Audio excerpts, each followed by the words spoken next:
తెనాలి నాజరుపేటలో దారుణం చోటు చేసుకుంది. కన్న కొడుకును చంపేశారు తల్లిదండ్రులు.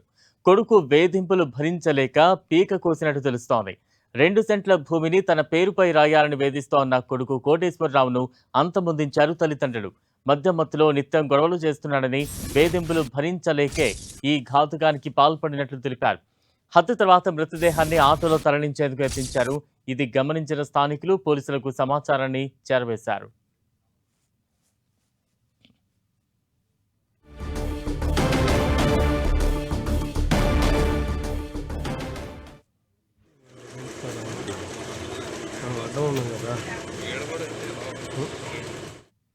2 సెంట్ల భూమిని తన పేరు మీద రాయాలంటూ కూడా కన్న కొడుకు మద్యం మత్తులో వచ్చి తరచూ తల్లిదండ్రులను వేధిస్తూ ఉన్న నేపథ్యంలో తల్లిదండ్రులు ఆ బాధను, ఆ గొడవల్ని భరించలేక కన్న కొడుకును చంపేసిన ఘటన ప్రస్తుతం వెలుగు చూసింది. అయితే ఆ కుమారుణ్ణి హత్య చేసిన తర్వాత సీక్రెట్‌గా ఆటోలో తరలించాలనుకున్నారు. అయితే సమాచారం అందుకున్న పోలీసులు వెంటనే వచ్చి ఈ కేసుకు సంబంధించి దర్యాప్తు చేపడుతూ ఉన్నారు.